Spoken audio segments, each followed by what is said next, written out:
This happened 3 years ago. I know a lot of people drag things out, but I don't see the need to do that. So, I'm just going to say exactly what happened as it happened. I was hiking through a remote section of forest in northern Minnesota, way off any marked trails.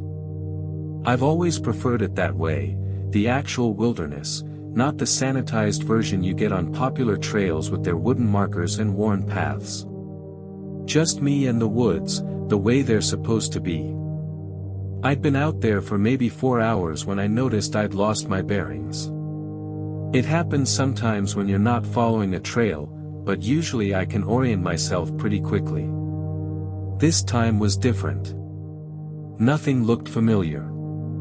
The sun was still high enough that I wasn't in immediate danger, but that sick feeling of being lost was already settling into my stomach. I tried to stay calm and kept walking, telling myself I'd spot something recognizable soon. But instead, I started picking up on this rustling sound behind me. The last thing you'd want to hear if you're in my position, the rustling wasn't constant. Just every 30 seconds or so, like something was matching my pace. I'd stop and it would stop, too. I'd start walking and there it was again. I kept telling myself it was probably a deer, but I'd hiked enough times to know that deer don't follow people like that. I kept going, but at that point I was pretty sure I was being stalked by something. And then all at once, the rustling turned into movement all around me. It was a worst-case scenario. By the time I realized what was happening, it was too late. I was surrounded on all sides by a pack of timber wolves. 6 or 7 of them, if I had to guess.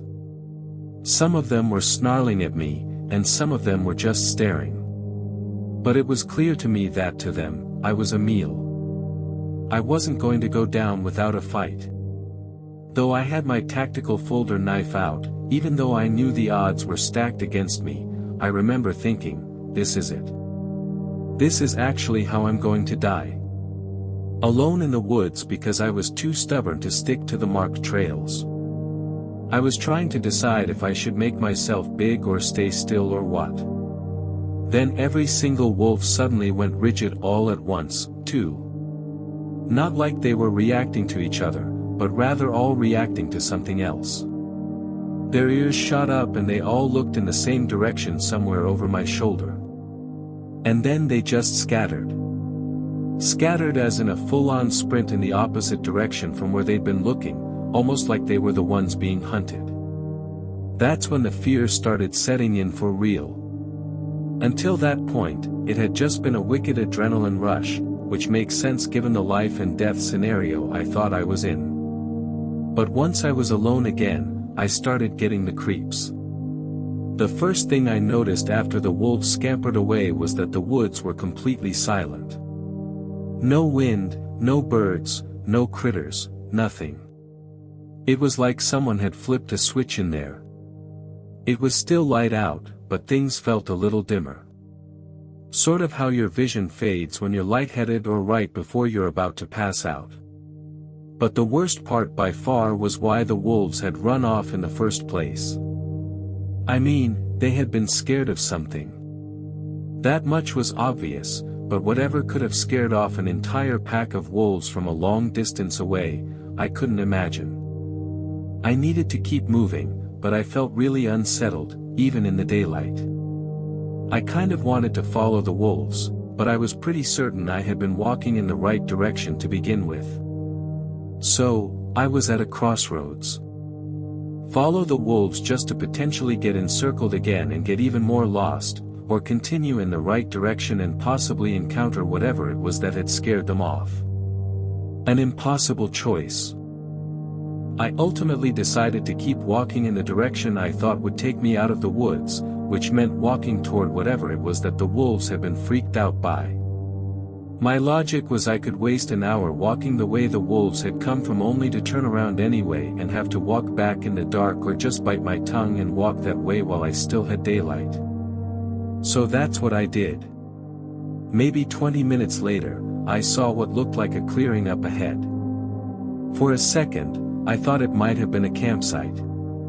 I could see what looked like a fire ring, but as I got closer, I realized it was wrong. All wrong. There were symbols carved into the trees surrounding the clearing. Not initials or trail markers. These were intentional, deep cuts forming patterns I didn't recognize. It gets worse, though. Things were hanging from the branches on what looked like leather cords. Some looked like bones, small ones, maybe from birds or rodents. Others were metal, rusted, and twisted into shapes that hurt to look at. The fire pit in the center wasn't just a ring of stones. The stones were delicately stacked on top of one another, like structures.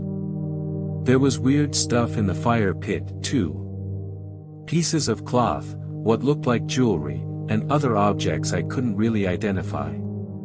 But here's what made me really freak out. The smoke. There was this thick black smoke that was just hanging in the air about 6 feet from the ground. It wasn't moving or dissipating, and it didn't look like it was coming from the fire pit either. It was just there. I really wish I could say it was just leftover smoke from the fire pit. The fire pit didn't even look like it had been used recently. I stood at the edge of that clearing. I was frozen to the spot. For some reason, I just couldn't look away from that smoke. My eyes kept tracking back to it. Even when I tried focusing on something else. I really have trouble describing the feeling, but it felt like I was looking through a window at something instead of just being there. Like it felt like I was standing in my kitchen window looking out into the backyard instead of actually being in the backyard. I don't really know what that means, but that's what it felt like. There was this feeling building in my chest like grief and terror mixed together, but for some reason that hadn't happened yet. It was almost like my body was mourning something in advance. I've never felt anything like it before or since. I must have stood there for 5 minutes just staring at that smoke before something in my brain finally kicked back online. And no, the smoke didn't dissipate at that time. It just stayed there. I finally worked up the strength to turn around and run. I didn't walk or jog. I literally ran. I was overwhelmed with fear. I didn't know what I was running from, but there was this feeling in my gut that told me I needed to get out of the woods. My memory kind of gets foggy after that. I think it's because of how scared I was. So scared that my instincts took over. But part of me thinks the reason my memory faded was somehow connected to whatever the hell was in the woods. The smoke or the thing that caused the smoke or something else entirely. I don't know. The next thing I remember is it being dark out, meaning I must have been in those woods for another good hour or so. I was drenched in sweat and strangely freezing cold at that point, but I was nearly out of the woods. I was approaching my car. I got in and drove off without another thought. And that was that. I never reported what I found. What would I even say? I couldn't find that clearing again if I tried. And that's even if I remembered things clearly, which I didn't. This will forever be one of those experiences that just doesn't have an explanation. When I told my dad about what happened, he just said that everyone has that one experience sooner or later. Well, this is mine. And the thing that I still think about from time to time is not how those wolves behaved, how that campsite looked, or even that impossible smoke that just hung in the air. It's the memory loss. From all the research I've done, scary moments get remembered better, not worse. So, I have no choice but to think that everything that happened that day was connected. Back when I was younger, me and my friends loved to go camping. Once we got our licenses at 16, we were out almost every weekend camping in new spots. Our parents didn't really care as long as we were able to protect ourselves. For this reason, my dad let us borrow one of his guns. It was a Taurus G2C 9mm compact pistol. This happened when we were 18 and seniors in high school. In February, me and my girl Riley, my friend Mason, and his girlfriend Beth were going to drive to Arkansas and backpack the Ozarks to look at some natural waterfalls. It was a 9-hour drive, so we made it there around 7 p.m. and set up camp at a designated site for the night since we were tired. Riley and I shared a tent, and Mason and his girl shared another. I had the gun in my tent. Nothing happened on the first night. The next morning, we made breakfast and drove to the start of the trail. On the hike, Beth kept saying she saw someone standing still and staring at her. We stopped to look and saw a man quickly run away.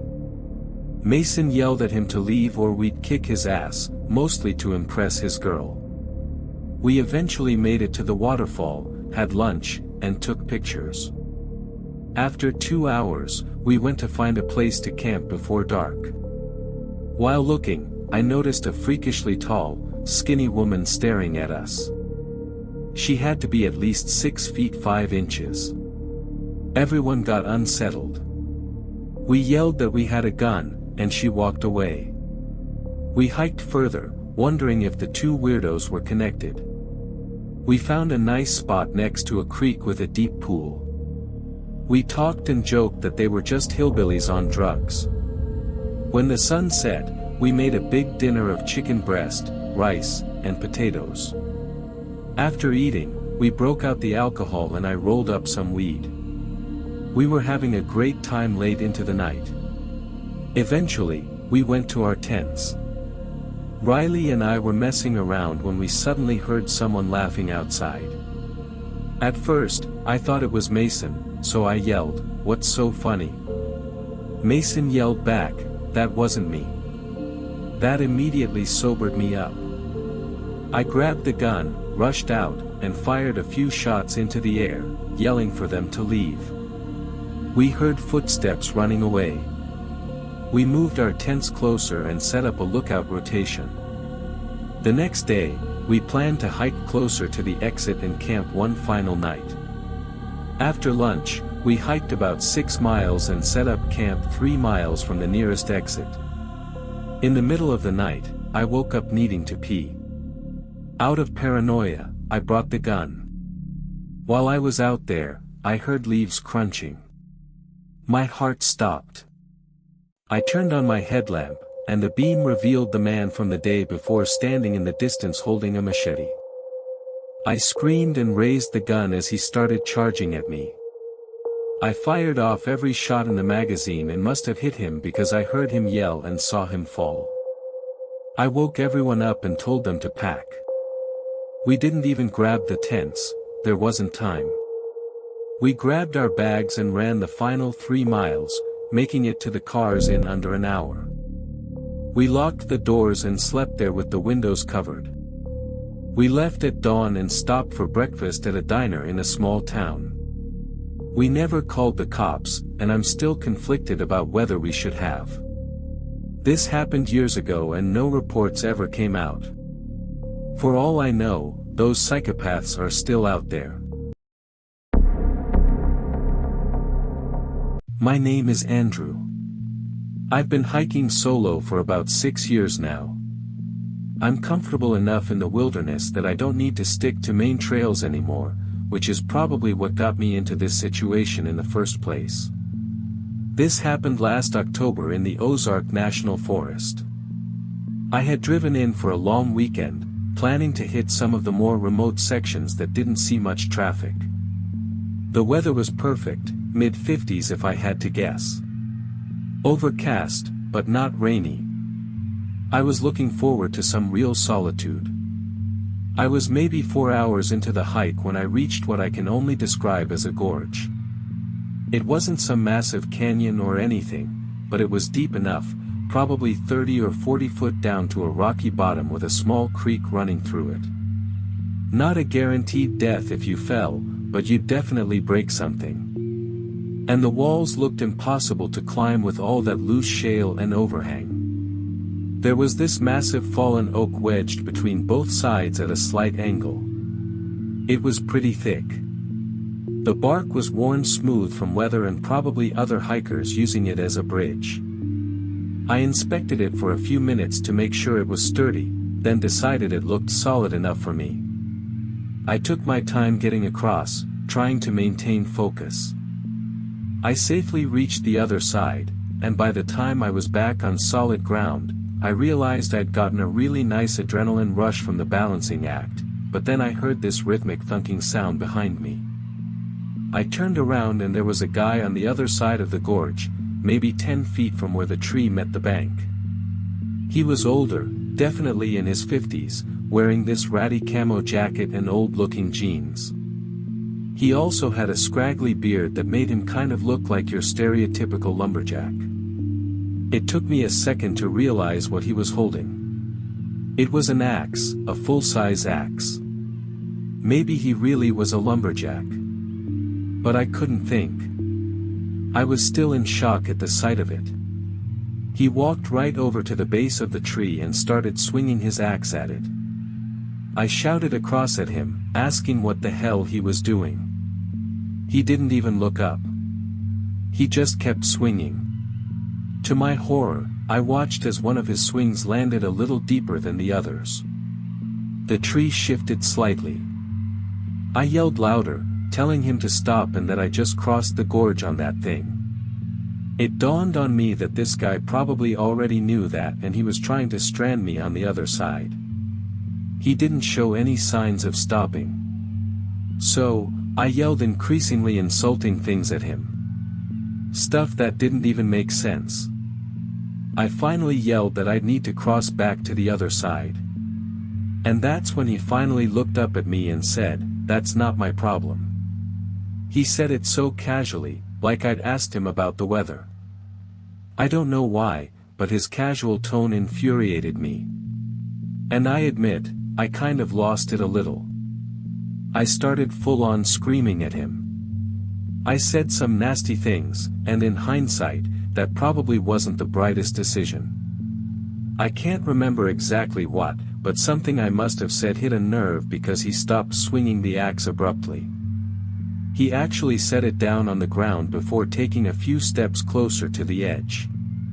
I could see his face more clearly after that, and it was not a pleasant sight. His eyes were sunken and dark, almost like the skin around them was dark, too, if that makes any sense. He leaned over the edge and told me something that I'll never forget. "I know these woods a lot better than you do." Something about the way he said it scared me. Not threatening exactly, but certain, like he was stating a fact I'd be stupid to argue with. We stared at each other for what felt like forever. Then he picked up the axe, turned around, and walked back into the trees. I didn't say anything after him. What was there to say? I stood there trying to process what had happened. The tree was still wedged in place, but I could tell it wasn't stable anymore. The edge on his side was splintered and cracked. I wanted to cross back to the other side right then and there, but there was no way I was entrusting my weight to that tree now. I pulled out my phone, but it had zero service. I decided to cut the hike short. I was mad for sure, but I was also genuinely spooked. I think anyone else in my position would have been too. Something about that encounter felt wrong in a way I couldn't articulate. I started walking downstream, figuring I'd find another crossing, and it would take me back in the direction I'd come from anyway. But I was dead wrong. I walked for what must have been an hour, and the gorge only got deeper. I was pretty sure the gap was widening, too.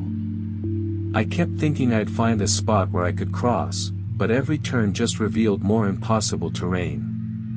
To make matters worse, the sun was starting to drop. I was beginning to panic. It was getting dark and I was miles from my car in the opposite direction I needed to go. I started seriously considering whether I'd have to climb down into the gorge and back out, as insane as that seemed. Just then, I stumbled on what looked like a campsite. It was sitting in this little clearing with a fire pit that looked recently used. At first, I was relieved that maybe there was a fellow camper or hiker that could help me. But the more I looked around, the more wrong it felt.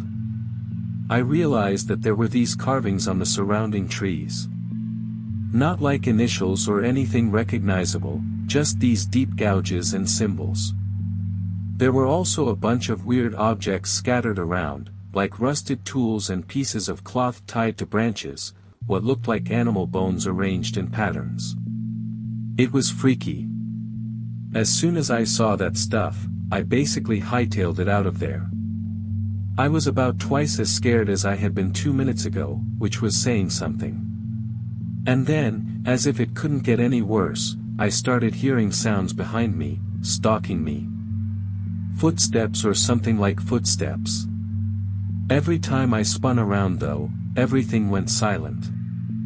I started thinking some kind of predator was trailing me. I picked up my pace, hoping whatever was behind me would lose interest. But no, if anything, the sounds only got louder and honestly a little closer. What happened next is still the most terrifying thing I've ever experienced. As soon as I heard the next sound, I looked over my shoulder for like the 20th time and caught a glimpse of someone ducking behind a tree. A person. I froze and scanned the trees and I realized there wasn't just one. There was another figure further to the left. They'd fanned out. I was being herded. I don't know what made me realize they'd given up on hiding, but suddenly I could hear them moving more openly. I saw what looked like a pipe or a club in one of their hands. And that was it. I just started running, knowing I couldn't play dumb for much longer, and the exact thing I was dreading happened. They started chasing after me, clearly not concerned with being stealthy anymore. I can't explain how scary it was. I didn't even know what they wanted. I was in the middle of the woods, lost, and the sun had almost set. I felt like I was in a life or death situation, which is probably how I was able to run so fast for so long. I ran faster than I knew I could and definitely faster than I'd ever run before. One of the people behind me started screaming. No words, just screams. Like war cry type screams. The stuff of nightmares. And I mean that. I kept running. The gorge was still on my left. And just when I felt myself slowing down out of exhaustion, I saw another fallen tree. It was much smaller than the first one had been, but I didn't have a choice. Without thinking, I mounted it and started making my way across. I didn't even have time to see if it was sturdy. Thinking about it now, I was betting my entire life on a tree. It was so tense and I was so tired that I honestly thought I was going to slip and fall. It held up and I made it across. As soon as I made it, I turned around. There were actually 3 figures following me, and they all looked like carbon copies of that first guy who had stranded me. They were filthy, and one of them was in fact holding a pipe. I watched as the first one put his hand on the tree like he was going to cross. Then he stepped back down. The 3 of them looked at me menacingly, and for some reason, I found myself unable to move again. Then one of them told me to get out of there and that I had gotten lucky, and that was all I needed to hear. I turned and did exactly what they told me to. I kept expecting to hear them behind me, but the forest had gotten eerily quiet. The darkness didn't help either, and there were a couple times when I had to fight a full-on breakdown. I must have run at an angle that eventually brought me back toward the trailhead, or maybe I just got impossibly lucky, but I did eventually find it. I reported what I could after driving back home, but I knew there was nothing anyone could or would do. It's been months now. I still hike, but it's honestly not as enjoyable anymore. I really hope I start enjoying it again because hiking used to be my absolute favorite thing to do, and now I can't even enjoy it without thinking about that experience. It was just so freaky. That first guy with the axe especially. The way he looked at me when he said those things, as if he knew exactly what was going to happen to me. He probably did. Hell, he had probably orchestrated it all. It terrifies me to think that I might have lost my life that day in the woods.